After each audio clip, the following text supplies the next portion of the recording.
This is Studio 809.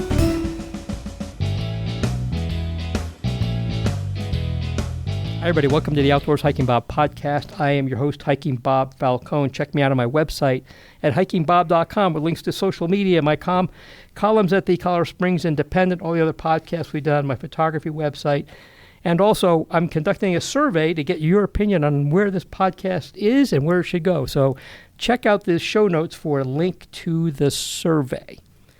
Today, I am very happy and very honored to have as my guest the Mayor of Colorado Springs, Mayor Yemi Mobolade, and we're going to talk about stuff related to the city and to parks. Mayor Yemi, thank you so much again for being on the podcast. Bob, thank you for having me again. Apparently, I think the last one went enough. It went well enough that you have me back. So I'm going to take that as a win. Well, it went well enough that you're willing to come back too. So I think we're both on the winning side of this. And I'm glad that you're back on here and appreciate spending your time. I know we have a limited amount of time, and you have a very busy. From what I hear, your schedule is just insane. My team says my schedule is scary. That's what I've been told. When your chief tells you that, that's probably a pretty scary thing. So let's get started with. Everything comes down to money when it comes down to anything. We are in the budget process right now at Colorado Springs. So I think you've presented your budget to City Council. They're already starting to get feedback from the citizenry, and I guess the way it works is you and them kind of hash out and with public input where this budget actually going to go. That is correct. And Bob, I should mention that. So yes, I presented the 2025 budget proposal to City Council. Now they are doing the markup session. They're going through it, and we have a significant meeting really happening tomorrow. Okay. And we welcome public input. But it's important to know, even before I get to a place where I hand off the budget to City Council, my City Council colleagues. And by the way, we do this for it's democracy, checks and balances between the two branches. Sure. Before I even get to a place where I hand it to City Council, my budget is informed by the needs of the residents. And then while it's at City Council, residents have the opportunity to weigh in. And I imagine before you get there, too, you're meeting with the department heads and finding out what they want and need and stuff like that. So by the time you get to this point, there's been a lot of work that's happened here. Thank you for saying that. It truly is a lot of work. And I know a lot of our residents don't see that work, but literally hours of work. And there's a process that we have inside the city administration we call budget prioritization. We get all the department heads and senior level leaders in a room from every single department, and I set the tone. I say, we must have a balanced budget. The budget must reflect our strategic plan, and the budget must reflect the priorities and needs of our residents. And our top three, by the way, direct services, which I'd like to remind your listeners that it's public safety, public infrastructure, and public parks. Those are, I call those the direct services that we, by law, we're bound to provide for our residents in exchange for their taxpayer dollars. Right.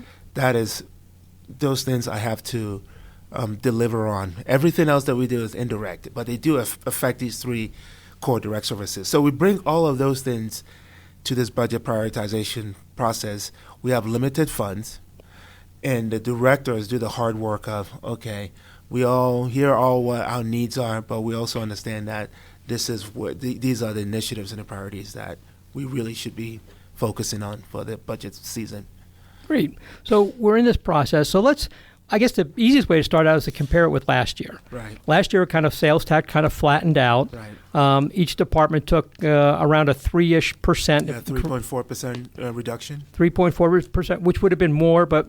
So you got City Council to dip into the reserve funds. City Council dipped into the reserves, yep. So it wasn't as bad. So how is this year comparing to last year? Are we getting some of that back? Are we still having cuts? Are we about the same? Where are we at from last year? I wish I had better news in that respect. We are going to carry the same level, the same 3.4 budget reduction to 2025 budget, because the net revenues are not where we need it to be. We're living in some interesting economic times. It's a presidential election year, so everyone's just kind of waiting to see how things turn out. Mm-hmm. Cost of living, inflation, interest rates, which are finally coming down, thank God. But we're not seeing the spending and investment as much as we do, because the city revenues is we're a direct recipient of a thriving economy, and so we're carrying that same wisdom to 2025, and with that wisdom, also what we're saying is we don't want to affect the level of the quality of service that we are delivering. So that's an interesting challenge to say we're cutting, but at the same time, let's ensure that we are still delivering like our residents expect us to. So when you say that, are we cutting an additional 3.4% on top of last year, or are we maintaining the same level as last year? We're maintaining the same level. Okay. We did consider cutting more, but we will be asking again for from the reserves, like we did last year. Good news is last year we didn't use everything that we asked for. Okay. So this year we're going to do the same. We're going to ask for a lot less than even what the budget proposal right now has. And we're also going to work on, ask the team to look for areas of savings in 2024 that we can carry to 2025. So it was important for me not to reduce any more than we already have from last year. So it's the same. It's more or less the same, 3.4%, while finding other areas, ways to save and carry to next year. Got it. So when you last year you asked them to dip into the reserve fund, but what you're saying is we didn't have to dip that far into the reserve fund as planned? Well, that turns out to be pretty good. Yeah, it turned out to be pretty good. We're hoping for the same. We're asking for a lot less. Okay. And by the way, we're asking for a lot less than we did last year. So we started with about $6 million to City Council for the proposal. We might be, at the end of the day, it might be about $4 million. Okay. But at the end of the day, we're going to find ways to. We like to do a lot better than to surprise ourselves, So ultimately, we're asking for those money from reserve, but it's important for the listeners to also know that our reserves are still above a healthy level. Right.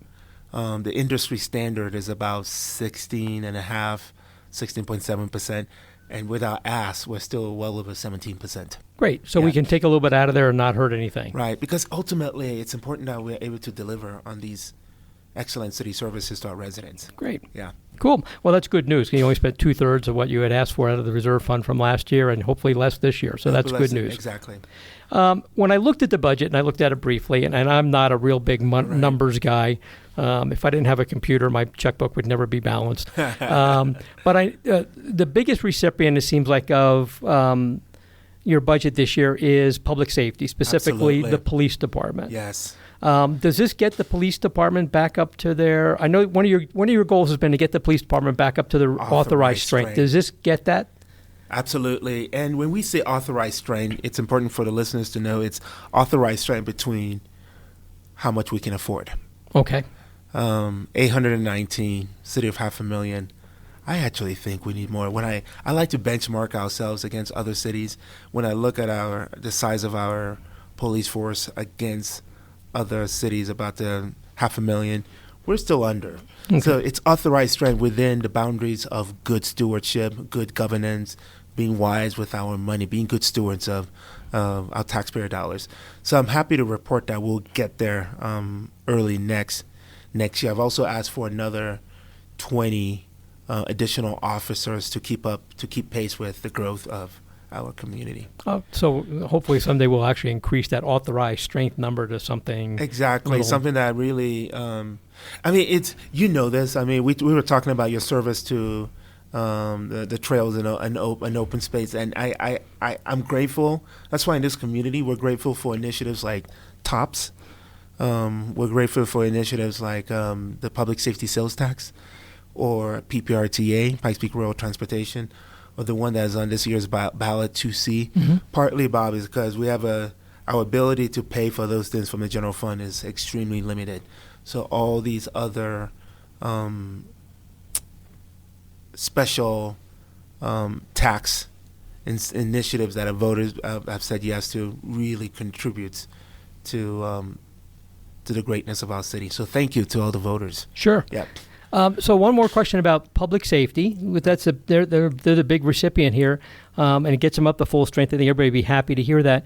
Do you foresee, and I know I'm sure you don't micromanage the police department. They have a very capable police chief and command staff. One thing the listeners to this podcast concerned about is safety in the parks and things like that. Is there a chance we'll see a better public police presence in the parks and some more enforcement, and that kind of morphs into homelessness and stuff like that? Absolutely. But are we going to see more of that in the parks? Yeah, I mentioned that in my State of the City address, that what I'm hearing from the residents is adherence to the rule of law and enforcement to our own laws, and I want to deliver on that. It's my plan to deliver, and we've started that with expired license plate, abandoned vehicles, and we're also strategically doing that with our public areas, especially our parks. I went to one of the city-owned land and parks and watching one of the cleanups and homeless encampment cleanups, and coming out of that experience, I made the decision that instantly that we need to move to two cleanups crew. So instead of having just one, let's increase our impact and efforts across the city. Let's make it into two teams. And you've seen the budget proposal. We're talking about additional homeless outreach team members, because part of their role is enforcement in these public areas, especially in a lot of our parks. My family's one of my favorite parks is that we ride our bikes and walk and hike, and I used to run. It's Monument Valley Park, and sometimes you see some of the activity that makes it feel unsafe. Right. It's just a no-no. Sometimes riding my bike and I pull over and I'm texting my team saying, "Is this on your radar? Let's make sure we have this clean." So yes, so you're going to see the direct impact of more officers helping to increase that safety presence in our community, particularly with our home outreach team, because they're the ones that are out there working with code enforcement, ensuring that our parks are clean and safe. Great. It's one of our most important assets. One of the things that was brought on last year was 5 urban park rangers. Yes. And they seem to be the reports I saw are pretty effective. It's working. It's working really well. That was in 2022, 2023 when we first brought them on. It took a while to get them up to full strength. Do you foresee an expansion of that team? Absolutely. Okay. I don't know when. Okay, so not in this year's budget. Yeah, and that's a no-brainer because it's working. Those public servants are doing a great job, and the reason why I said absolutely with such confidence, it's working. The impact, the stories I'm hearing, and the work they're doing is great, and so it makes sense that as we increase the authorized strength of our officers, that we would also consider increasing the authorized strength of our urban trail rangers. Now that one gets tricky because safety of my team members are really important. Sure. Same thing with code enforcement. How much do you empower them to do to enforce? Because they're on the front lines and they see it, and they can address it quicker than sometimes waiting for someone to call 911. Because that's the difference. It's our officers. Someone has to call them. Someone has to make a report before we send them. But these guys are on the front line. But I also want to protect them, that we're not putting them in harm's way. Sure. Because with enforcement comes a certain level of job risk. But those are things that we're talking with our police department, that level of collaboration between the work of our urban trail rangers and our police department as well. Okay. Yeah, there are places where that limited enforcement capability works. The state parks have their what they call Title 33 rangers who have some authority, but they're not full-fledged police officers. Right. But they are present in the parks, and they do help to at least take care of park regulation violations and things like that. And that's equally important, not just to the residents violating, but to the residents who are not violating, who just want to use the parks and the trails. The presence of those team members really gives the extra layer of confidence, especially for those who may have said, you know what, I'm no longer using that favorite trail because it doesn't feel safe. Yeah. But to be able to come back and know, okay, that people are actually there monitoring that public safety. I mean, I say a safe city is a great city. A great city is a safe city. If you don't feel safe in your own city, you have nothing. Right. Yeah. I would agree with that. Yeah. speaking of the budget and stuff like that, how is Parks looking for 2025? How's the Parks budget? Probably about the same as all three direct services. The other two direct services, I'd say you're going to see a slight increase to take care of mostly contractual obligations and things like that. So a lot of the increases are connected to the fact that with the rising cost of doing business. So similar to what many of our listeners are dealing with, it's just getting more expensive to live, to buy food, and to do things. Right. And so we're increasing enough to take care of those. So that's the good news. I wish we were in a place where we could do a lot more, but we're just not there yet. As a mayoral candidate, I remember, I don't know if it was with you or this were debates, but there were and you and I talked about this last year, but we're trying to get the city parks budget to where they were pre-recession levels. Right. And I remember as a candidate saying that's a priority of mine. As mayor, that's a priority of mine. And that's something we will continue to work towards. We'll play the long game. The reality is I became mayor and instantly we're in financial crunch. Reality sets in, doesn't it? And in some ways I'm glad that I'm mayor because part of it is sometimes I get accused for being frugal and bringing some of those business principles of how do you maximize, how do you make the most of your limited resources. And I'm so glad to bring that imagination to city government. And one of the way that shows up is Parks now is under Travis Easton's leadership. Travis is one of my first acts as mayor was to promote Travis from Public Works to become my deputy chief over infrastructure and development. So anything infrastructure, development, quality of life now falls under Travis's leadership, including Parks. Now Parks is now connected to Public Works and planning and other peers that then now there's incredible synergies, leveraging, they'll be more efficient with time and manpower and resources. So even though there is not these increases per se as I would have loved to see to get back to pre-recession levels, we also seen a lot of output and maximizing resources of which my Parks department is benefiting from. One of the things I saw with my last few years at TOPS Working Committee was a lot of what you were talking about there was Parks is developing a trail, and instead of just building the trail, then Public Works Committee said, we need to put a new drainage system in there and tearing out the trail because they have to put a culvert in. There's now a lot of cooperation. So Parks has an idea, Public Works has a plan, and they say, well, let's do these at the same time so we can build. And it turns out, and I'm thinking like Cottonwood Creek Trail where it crossed Academy Boulevard or now goes under Academy Boulevard, turned out to be a great project because Public Works was doing a project there, Parks was doing a project there, and they also shared a lot of the funding that was required, the millions of dollars that project cost, that whole project, not just that intersection. But the millions of dollars that project cost turned out to be a really great trail connection through what would normally be Academy Boulevard. How much more difficult can you get? That's actually well said. Thank you, Bob, for that example. And that's the magic of what's happening in city government. We moved code enforcement to be with Public Works because code enforcement needs more equipment to keep our parks clean. Guess who has equipment? Public Works does. Public Works. So we're not having to buy, especially. We just talked about the realities of the budget. Right. So the creative ways around. So while we have that 3.4% cut, we are still delivering on those excellent services because of good governance and good governance decision making. Another example that actually affects Park is, as I talked about earlier, is that we have to get creative with our funding. We talked about the special taxes that our voters vote on. But one of the areas, too, that the city depends on is grant. I have a couple of departments that I have about 4 of them that are great in grant writing, with Public Works being one of them.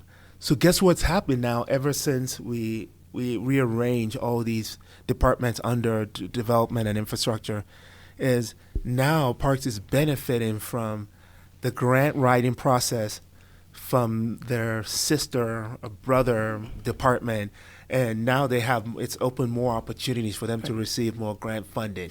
And so that's just rearranging operations. Is just to maximize effectiveness and efficiencies. It's just good leadership, good governance. It seems to be working pretty well. I mean, the Parks Department has a great grant writing team, and they've always grabbing grants from here and there and every place else, and it allows them to do a lot of stuff. Talking about the special taxes, one of those is 2C. 2C, yep. That's coming up for a vote. Yes. To be renewed. In another week after this goes out, by the time this goes out, it'll be less than a week to go. So vote if you haven't voted already. Thank you. When 2C was first proposed by Mayor Suthers, okay, one of the first things he did was tackle two of the worst park roads in the city. One was with North Cheyenne Canyon. I was president of the Friends group there at the time, and the other one was Palmer Park. Okay. Both of those had horrifically bad roads. Roads, right. 2C's coming up for renewal. Right. Are there any park-related projects in 2C that you foresee if this gets renewed? Well, I can. The answer is I don't know, but I won't be surprised if there is. Okay.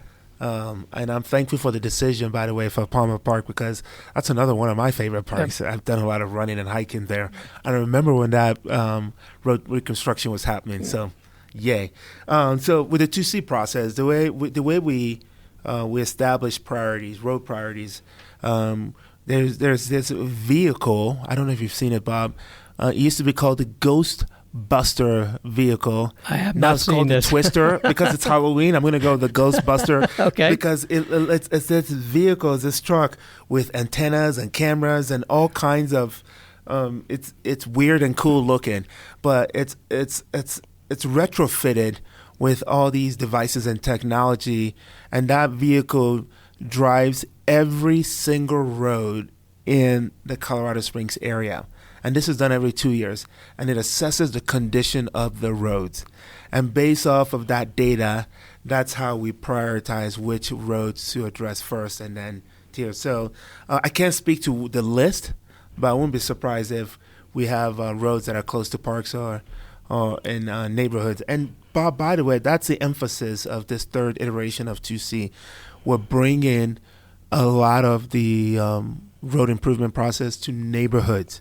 So you're going to see a focus on neighborhoods, and we know a lot of parks are located in the context of neighborhoods. It would seem that if you have a neighborhood park that the parking lot needed to be redone and the road next to it's being redone, you would kind of seem to make sense of, let's just do the parking lot while we're here. Right. Kind of a thing. I know it's not that simple. It's not that simple. Yeah, it's unfortunately that's where we're at. 30 plus years of deferred maintenance. Now, we're really tackling the most vulnerable roads. Okay. That's how we prioritize. It's one of the things you hear from people online and social media being what it is. Like, well, my road still stinks, but it's your neighborhood road. It gets a whole lot less traffic than Union Boulevard or Bingo. Academy or Circle. You got to hit the ones that a lot of people are actually on. I love that you know that. You have to get the main roads first before you. And I'm excited to report that we're going to be coming into the neighborhood. And we will get to the commitment from John Suthers and me, hopefully future mayors, is that we'll continue the good work. And we've most residents don't know that we are the largest geographic city in the state. We've over the last 8 to 9 years we've repaved 1,700 lane miles, but we still have about 5,000 more to go. It's a lot of road miles for a city. It's a lot of road. When I moved here, the city effectively ended at Powers Boulevard. There literally was nothing on the other side except Cimarron Hills on the other side of Powers Boulevard. Yeah, it's a big city. Yeah. It's a big area, big land. The footprint is huge. Exactly. So basically, for 2C, the rate of the tax will stay the same. Yep, without raising taxes. Okay. So that's about 57 cents on a $10 purchase. And for how long are you asking for the renewal for? 10 years this 10 time. Years. Okay. Yeah, and I think we're learning from our other like TOPS and PPRTA, and so we're growing up. We're going from 5 to 10 years. And Bob, that's the good news is the last time we polled, we did some polling around the appetite around 2C. Not only were we polling the language, we were polling to get a sense are residents okay with 10 years versus 5 years. The good news is at the time in August, 10 years was polling 10 points higher than 5 years. Okay. Well, that's good. That's an affirmation from our residents as saying, even the ones that are probably frustrated, like, you haven't fixed my road, saying, well, we've seen it. Get to my roads. Okay. We're gonna let you do this for 10 years and see how you do before we decide whether or not we'll renew it. I imagine there's probably a bit of voter fatigue too. Like it almost seems like every time you turn around, are we voting on this thing again? I thought we already did this. So now it's like, I know at Tops we went 20 years, so it's like we send this for a long time. I know, because everybody likes to just get it done. I'm hoping we get to a place where it's same, where it's 20 years. We know this works. Stop coming to us every election cycle. Right. And by the way, it's donor fatigue. And I know you know this from even trying to get Tops passed. Just every 3 to 4 years coming to the same people asking them for money. Right. It's because you have to tell the story of why people should vote yes. And it takes money. Right. Yeah, it takes money. It takes money to raise money. It takes money to raise money. It takes money to run a business. It takes money to run a city. So all that stuff involves a whole lot of money. This has been a great conversation. Thank you so much, Mayor, for taking the time to talk to me today. Let's just touch real quick on I want to go back to enforcement in the parks, and I'm going to put this together with the proposed e-bike policy that Parks is coming out with. And this is going to be pretty interesting, I think, in the next couple of months where this is going to go. There's a lot of chatter with different parts, but one of the things that the policy doesn't really touch on is if we pass this policy, if this policy goes into effect, there's no method built into it for enforcement. I mean, we've talked about that. You're going to get your police department up to full strength. Right. But I don't anticipate there's going to be a whole bunch of cops in the park. They're going to have a whole lot of stuff to do. We have an urban ranger team, but that's going to stay static for the next year because taxes being what they are. Is there some method or is there a way that working with the city attorney's office to make sure everything is done the right way and with city council to pass whatever ordinances are to empower the current, park rangers, the regular park rangers that are out there, to give them a little bit of enforcement capability? Now, obviously training properly so they don't get into sticky situations. Right. That's important to me. Is there a way that we can get the people who are already out there in the parks and who sometimes are powerless to do anything about, I've seen motorcycles riding through my neighborhood park. They're not supposed to be there. Right. Dogs off leash. There was a recent poll from Trails and Open Space Coalition about your biggest pet peeves. The number one thing was dogs being off leash. It far outranked everything else. And I know Humane Society has law enforcement, but very limited capability. Right. Is there a way to get it where the current park employees can get some type of enforcement capability? Is that something to look into? And and that's a great question, and we are currently looking into that. I mean, let's get the law passed. Let's get this new policy, because I know not everyone is going to abide by it, but there are a lot of law-abiding residents who are, and they're the ones that actually came to the city going, we want to follow the laws, but the laws are not clear around. So I feel like we're going to take care of potentially half of the issues. But it's wise for us at the city to assess, in terms of enforcement, how do we equip and empower our park rangers to be, they make sense as the ones to help enforce that. And if we have a good process and system, we can grow that authorized strength. And so I'd say number one is let's clear this confusion of what kind of bikes and equipment, who can use it and not use it. And there are people that will honor the law. There's a whole bunch of people that won't. But how do we empower our existing team members to do the same? And then if that works, we can grow. And the beauty of enforcement is that it always, even though we may not be able to have somebody full-time enforcing, it equips us with the ability to enforce if someone reports or we decide. For example, when I talked about accountability to the rule of law, we just did a 2 to 3 week enforcement of expired license tags in the month of September. We issued about 351 tickets. hopefully the listeners, you're not one of those. But one of the things we needed to do was bring and enforce and bring that, reset the whole climate. Right. And we had that ability, even though that's not what our officers do full time. Right. We have the ability to do that with our trails. Because if we don't have the law, we can't really enforce. But once we have the law, at any time, as mayor, I can say, all right, let's do a 2 to 3 week focused enforcement on our parks to ensure that to encourage good behavior and deter bad behavior. And that's always available to us. It's been my experience that for the most part, the soft approach typically works the best. You Right. know, hey, this is the rules. We'd really like it if you abide by the rules. You may not know what the rules are. Here's what they are. That's it. Yeah. I think the target is for obviously the park rangers have a lot of other things to do than be law enforcement. They've got trail maintenance to do and, Right. and things to fix, and trail maintenance never stops. There's Right. always park maintenance never stops. But for the people who just don't want to seem to get the message, Right. it seems like having a couple That's extra available. tools. Yeah, that's available and to you- us. It's the same thing with no sit, no lie ordinance. You know, it's available to us. You know, we want to be humane around, especially when dealing with our unhoused residents and people who have had just kind of a bad lot in life. Right. But when there are cases of real threat, or if we want to increase the public safety presence in downtown Colorado Springs, as we're about to do starting November 6th, at the end of the day, the law, the ability to enforce, equips us with the ability to do that. Okay. So, yeah. Great. Well, I'm glad to hear that. You mentioned at the news conference last week about you have a new homeless outreach plan Yes. that you're looking to roll out. You have a new, I want to say guru for homelessness, but I don't think that's the right word. I have a chief housing and homeless response officer. That's the word. Yeah. I knew guru wasn't the right word, and I didn't remember the exact title. Some people might call Amy Cox a guru, so maybe she is a guru. She's been doing a lot of stuff in this town for a long Yeah, she time, has. so I am Yeah. not going to say she's not a guru. How do you see that affecting? I'm assuming that's going to affect parks in some manner besides just the downtown absolutely, parks? because those when it comes to homelessness and unhoused residents, I would say the downtown community is primarily affected, and now we're saying it's not limited to the downtown community. Right. It's the north, east, west, but also the areas that are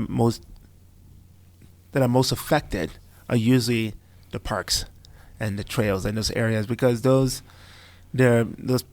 places are more hidden.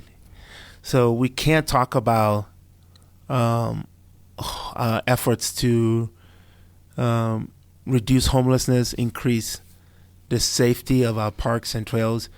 We can't talk about that without the impact of whatever we do around homelessness not affecting those areas. I mean, another one is when I often talk about our people rightfully assume and will say that wildland fire is a real threat, which it is. Mm-hmm. I don't want to minimize that, but Bob, I'll tell you the biggest wildfire threat is homeless encampments Right. in the trails in those spaces.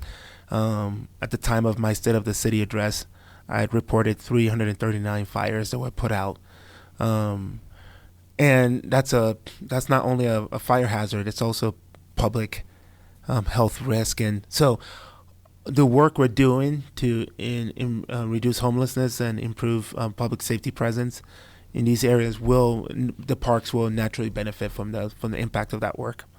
I'm thinking of just last week. I was driving north, coming into downtown, and I saw a plume of smoke coming up off to the east a little bit, and had my scanner on in the car, and sure enough, it was a homeless encampment that had caught fire. And fortunately, the fire department had gotten it before it spread to anything, but it had raised quite a big. Wow! It looked a whole lot worse to me, just driving up there, and I'm getting ready to call 911, and then I don't like hearing that. Yeah. It makes me. Well, the good thing is your fire department did a great job of taking care of it, but I mean that was an effect, like you said, about that. So I guess we're looking at this. This is just about getting undesirable activity out of the parks, but also about fire safety, which goes along with everything else. Fire safety, it prevents homicide, violence, rape, Mm-hmm. the list goes on. And I think, frankly, I think it's inhumane to let people just sleep outside in the forest and in trails. I always say no little boy, no little girl grew up, and when they were little, say when I grow up, I want to be unhoused. Right. We're wired for comfort, and we're wired to progress, and I want to give unhoused residents that fighting chance. And if I can move them from these parks and from the streets to places where they can get help, I truly believe that's the start of transformation. And in doing so, we are preserving our natural resources. And you'll hear me say that in my six-pronged plan. We talk about protecting our natural resources and what makes Colorado Springs and one of the most desirable city in the United States. So the impact is on both, for unhoused residents who need help and for the greater community who are saying, we want to be out there on these trails riding our e-bikes and hiking and walking. And I just think it's a win-win on both sides. So hence, I got to lean into homeless solutions. And people taking their dogs for walks on leash. I didn't realize that was an issue. Yeah, apparently it's the biggest issue in this last survey I saw. That's fascinating. Yeah, and to be honest with you, when I'm out there, I see more problems with dogs off leash than anything else. It's just amazing. I've been bitten once from a dog that was off the leash. That was the days when I used to train for the Pikes Peak Ascent. Mm-hmm. It was one of my training runs. I think we started at like 5 a.m. Trying to get to the summit. About 2/3 into the hike, I got bit. Wow. By a dog that these two ladies didn't have a leash. So it's a real concern. Yeah. I guess with your homeless plan, what I like about your homeless plan is it's actually a plan, because I think in a lot of communities, when it's almost like playing a game of whack-a-mole. Right. We'll get rid of the camps here, but we don't have a place for anybody to go, so the camp's just going to pop up somewhere else. We're trying to avoid the game of whack-a-mole. That's what we're trying to avoid here. Right. And it's both and. Okay. So we do need immediate solutions. It's the same thing. The best example I can give too is like when we're talking about officers and public safety. I'm going to hire more officers so that when people call 911. Our officers are there in a time of need, right? But that doesn't really prevent the problem. How do you prevent people from doing dumb stuff, right? With homicide and violence? We got to go upstream. Right. We got to help with their mental well-being. We got to provide alternative options for help them be productive. The 1,000 neighborhood gatherings, another one, move people from isolation, from the mental madness of isolation back into community to rehumanize each other. And so it's the same thing with homelessness. Cleanups, those are great solution. Those are top priorities. But at the end of the day, we have to fund the nonprofit. We have to provide employment. We have to deal with the root cause, mental health, substance abuse. It's both and, or else it's just a game of whack-a-mole. And we just keep hiring more rangers to keep up with, and we'll do that. But believe it or not, it's not a good use of money. Right. It seems like it's better just to have a good plan.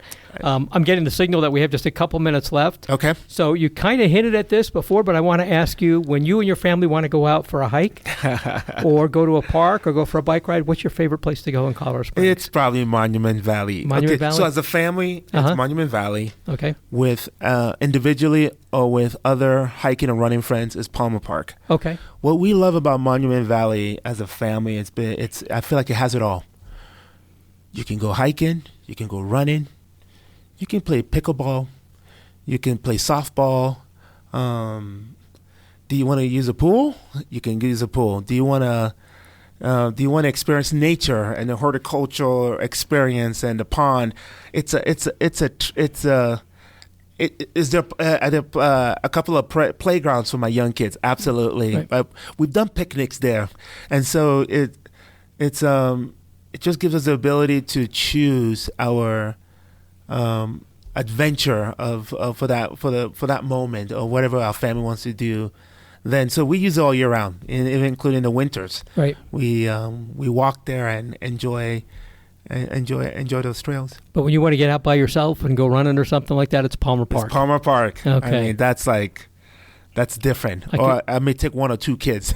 I can see that across the street from my house, so it's right over there. Good for you. I live just on the other side of Union from there. Good for you. Well, Mayor Yemi, thank you so much again for taking the time to talk to us, and it's always great to and we run into each other off and on during the course of the year and things happen, but it's great to have you on here to talk about this. This is stuff that's important to the listeners, and they want to know where their parks and their safety stand, so I really appreciate you taking the time. Thank you, Bob, and the kudos goes to you, too. You're not just a good storyteller of all the great things happening in the city. You get involved. I'm in admiration of, you're not just talking the talk, you walk the walk. So thank you for your years of service to our great community. Our community and our park system especially is better because of leaders like you. So thank you. Well, thank you, and I do it because I love it. And I love this city, so thank you so much. And with that, everyone, thank you for listening to the Outdoors Hiking Bob podcast. Thank you, Mr. Mayor. Thank you.